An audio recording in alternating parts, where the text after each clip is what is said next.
Bienvenue dans Déclic, le nouveau format hebdo d'Eskimos où l'on décrypte l'actualité paid média. Aujourd'hui, on va parler des nouveaux community managers, de Google qui se transforme en gestionnaire d'agents IA. On va aussi parler de nouvel engagement sur Instagram. Et on va aussi parler d'Athena qui nous sort des données très intéressantes sur les nouvelles annonces ChatGPT. Et enfin, on va finir sur comment le social media organique vient s'intégrer dans le GEO.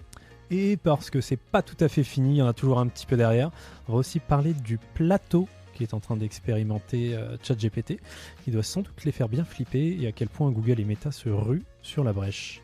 On commence tout de suite avec la partie organique, Audrey. Alors, selon l'article d'IGM Guru, 71% des tâches effectuées par un community manager sont dorénavant automatisées via l'IA. Ce qui veut dire que si votre community manager passe encore ses journées à vous écrire des captions et trouver le bon hashtag, faut le virer. Ouais.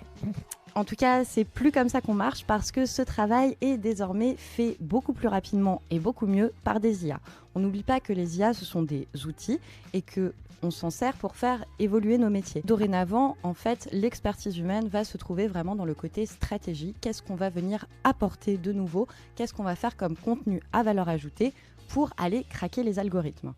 Assez logique. Ouais, jusque-là, franchement, c'est presque alarmant en fait si on n'en est pas déjà là en 2026, hein, donc faut y aller maintenant.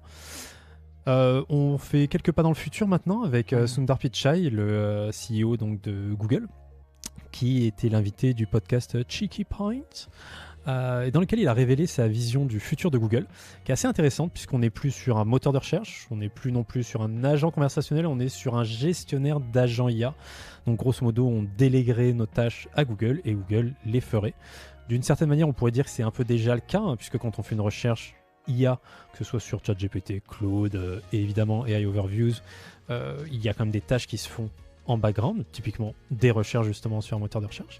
Mais demain, donc, on serait carrément sur un moteur d'agent, un gestionnaire d'agent, je ne sais pas trop comment l'appeler. Mais donc voilà, très intéressant. On va voir comment ça se passe. C'est pas exactement pour demain. Que c'est pas un rebranding de ce qui existe déjà.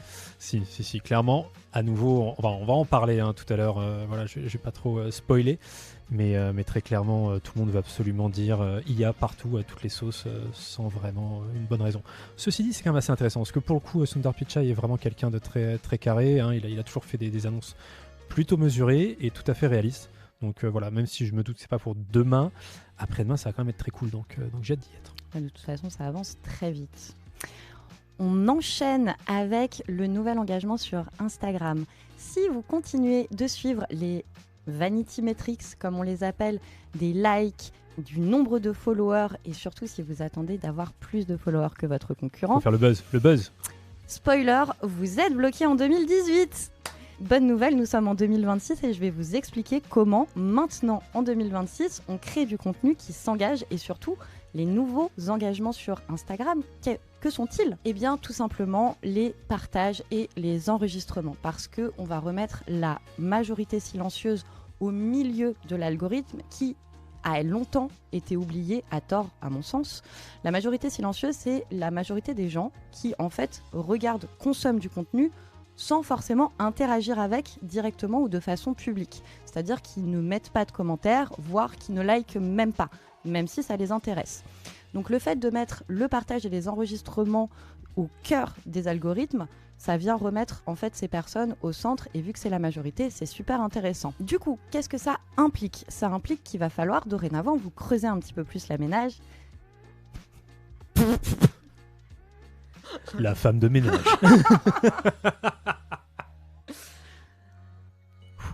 Sérieux. Du coup, qu'est-ce que ça implique dorénavant? Ça veut dire que vous allez devoir vous creuser les méninges, surtout votre nouveau community manager qui est dorénavant votre stratège organique, pour faire du contenu à valeur ajoutée pour les utilisateurs. Car le but, ça va être qu'ils l'enregistrent parce que c'est suffisamment intéressant pour avoir envie d'y retourner plus tard, ou le partagent parce qu'ils ont envie d'en parler avec leur famille, leurs amis, peu importe qui, ils ont envie d'en parler. Et ça donne des signaux hyper puissants. Ça veut dire que votre contenu est suffisamment intéressant pour intéresser les humains.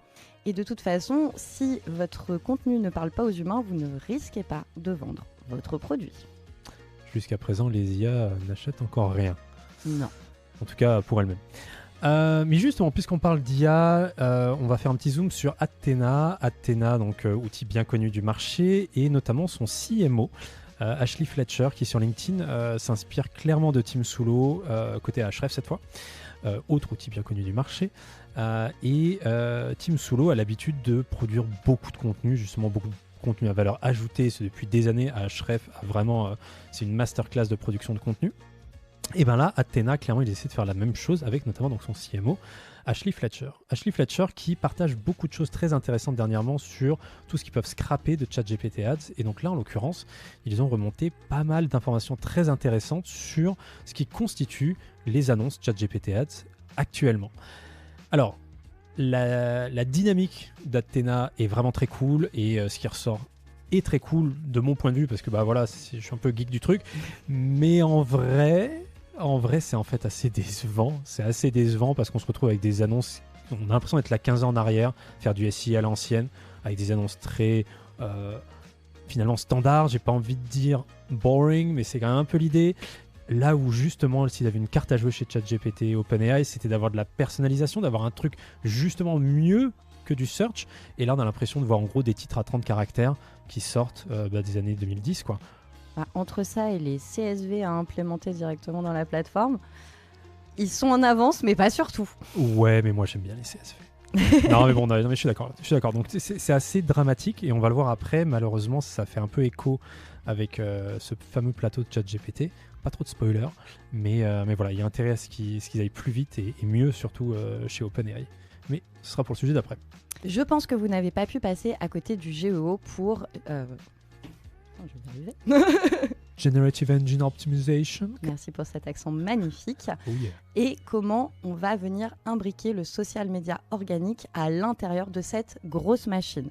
Vous allez voir, tout fait sens depuis ce que je vous raconte du début de ce podcast. On va prendre une marque qui vend un produit A pour résoudre le problème B. Ce qu'il va falloir faire dans votre fil Instagram, au lieu de montrer votre produit B sous toutes ses coutures, dans différentes situations, le but, ça va être de dire « Mon produit B vient résoudre le problème X ». Et à partir de ça, en fait, vous allez générer du contenu qui va venir à la fois nourrir les humains, les intéresser, parce que s'ils se reconnaissent dans le problème X, en fait, ce que vous allez leur raconter et ce que vous allez essayer de leur vendre via votre produit, ça va leur parler. Et ça va venir aussi nourrir les IA. Donc ça veut dire qu'un utilisateur qui ne vous aurait pas vu de manière organique sur les réseaux sociaux va poser une question « J'ai le problème B, que me conseilles-tu » Et là, l'IA est censée, grâce au GEO, dire la marque A, grâce à son produit X, va venir résoudre ton problème B. Ça fait beaucoup de lettres. Mais je pense que vous avez compris le concept. Du coup, Rémi, je te laisse enchaîner sur le dernier sujet. Ouais, une étude de SEMrush très intéressante sur leur panel Clickstream, donc grosso modo un panel d'utilisateurs sur lequel ils peuvent tout simplement traquer les données et puis donc s'assurer qu'on comprend ce qu'ils font, d'où ils viennent, ce qu'ils vont voir, combien de temps ils restent sur le site, ainsi de suite. Bref, donc grâce à ces données Clickstream, ils ont pu recueillir énormément d'informations sur leur utilisation de ChatGPT. Et on se rend compte qu'en fait, ChatGPT a atteint un plateau en termes de trafic vers leur site web. Donc, pour être bien précis, on ne parle pas du trafic que ChatGPT renvoie vers un site web, par exemple eskimos.fr. On parle bien du trafic vers ChatGPT, donc on pourrait parler des sessions, des utilisateurs, bref, c'est pas exactement clair, mais en tout cas, ce trafic est sur un plateau et ce depuis 6 mois. Ça veut dire que grosso modo, depuis septembre de l'année dernière, ça n'a pas évolué. Donc c'est assez dramatique et finalement ça fait écho à ce qu'on se disait la semaine dernière. A priori, Sam Altman doit leur mettre des sacrés coups de fouet aux équipes pour avancer FISA. Parce que si leur audience ne croit plus, ça veut dire qu'ils doivent maintenant la monétiser et vite. Donc ça pourrait expliquer aussi pourquoi les annonces ChatGPT, elles ont l'air d'être un peu arriérées versus le modèle de l'IA. Je pense qu'ils sont allés trop vite en fait, tout simplement. Alors après, on verra bien. Encore une fois, je veux pas tuer l'ours avant d'avoir pris la peau, ou je ne sais plus quelle est l'expression. La peau de l'ours avant de l'avoir tué. C'est ça, c'était l'inverse. Mais franchement, oui, effectivement, ça pue. Ça sent pas bon, c'est vraiment pas une bonne chose. Et là où vraiment, c'est vraiment une ère complexe. On a Google et Meta qui s'engouffrent dans la brèche pour occuper l'espace médiatique avec l'IA et s'assurer que toute cette FOMO leur serve à eux et non pas donc à OpenAI. Donc typiquement les 2 exemples en date qui sont franchement un peu moyens, c'est la VP of Retail chez Google Ads qui annonce que Aritzia a fait plus 80% de chiffre d'affaires en ayant coché AI Max. Alors, pour ceux qui ne savent pas ce que c'est, AI Max, grosso modo, c'est Google fait ce que tu veux en termes de ciblage en search, en termes d'annonces et en termes de landing page. Donc, littéralement. Donne la monnaie, fais-moi confiance. Exactement.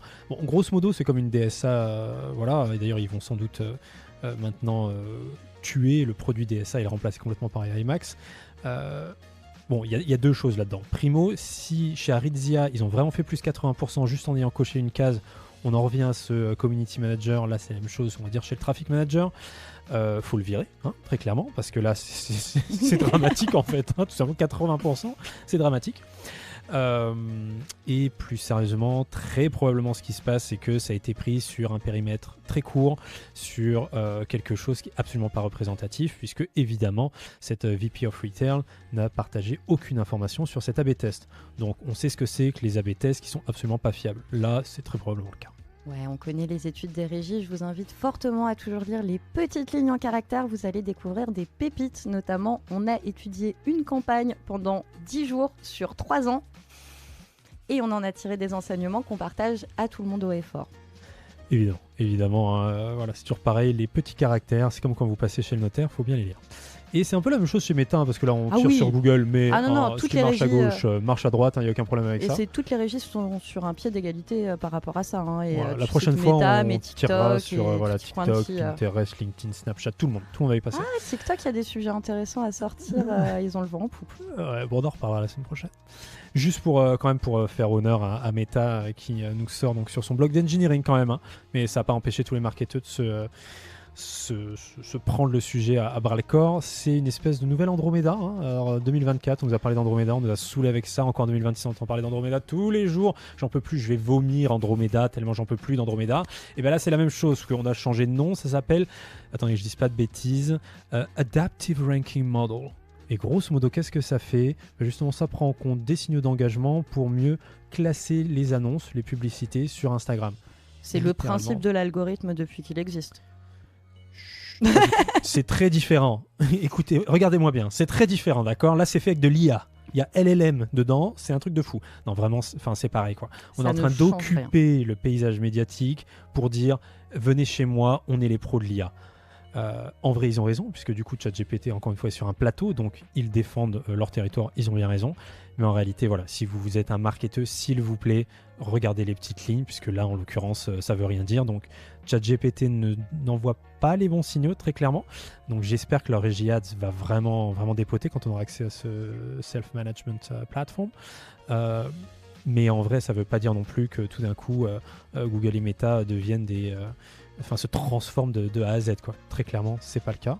Donc, gardons l'œil ouvert, explorons les possibilités, et c'est comme ça qu'on ressortira la tête haute de cette période. Merci Rémi, merci à tous pour votre attention. N'hésitez pas à nous laisser vos questions en commentaire ou nous suggérer des sujets qui vous intéresseraient pour le prochain.